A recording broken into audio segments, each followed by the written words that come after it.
বলুন স্যার। এই দত্তপুকুর থেকে আসছি তোমার কাছে, তো আজকে তো এসে দত্তপুকুর পেলাম থেকে না। আসার জন্য আপনাকে অনেক ধন্যবাদ। দত্তপুকুর তো আমার এলাকার ছেলে, তো হ্যাঁ, ব্যাংক সমিতির ওখানে আমার মামা বাড়ি। ভাবছিলাম ফার্স্ট টাইমে তোমার সাথে দেখা তাহলে করবো। তো আরো ভালো হতো, কিন্তু ফার্স্ট ট্রেনে নো ভিডিও। ওখানে আমার কর্ম চলতি পথে ঘুমিয়ে ঘুমিয়ে থাকি। ভ্যান্ডার আচ্ছা অন্য কেউ এলাও নেই। বাইসাস দমদমে উঠলে ভ্যান্ডারি সমিতির কার্ড না থাকলে তোমার প্রতি এফেক্ট আসবে।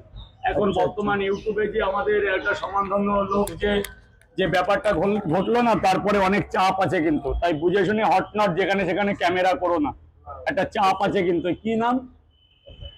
আর ইউটিউবের যে দিদি ভাইটা জ্যোতিদির ঘটনাটার পরে ইউটিউবে পুরো সাড়া পড়ে গেছে না। দাদা আমি আচ্ছা, কৃষ্ণনগর থেকে আসছি।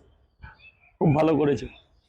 তো আমি চাইছি আমার এই ভিডিও আমার স্পটেই হোক, বেচা কিনা শেষ, আমি শেষ, এইখানের এই অবধি। আচ্ছা, কারণ দেখো ট্রেন বাসে আমাদের চলতে হয় এনি টাইম। তোমার শিয়ালদাটা ভিডিও করলে ভাইরাল হয়ে গেল, আমার প্রতি এফেক্ট আসবে। আমার এখানে যা খুশি করো। আচ্ছা, আচ্ছা, হ্যাঁ হ্যাঁ বলুন। এটাই ঠিক কথা। তুমি কি জানো ইউটিউবে যে জ্যোতিকে নিয়ে যে ঘটনাটা? না, আমি দেখিনি এখনো, দেখে নেবো আজকে। আচ্ছা। হ্যাঁ হ্যাঁ হ্যাঁ হ্যাঁ। আরে ভারতের তথ্য প্রযুক্তি যত ছিল সব পাকিস্তান।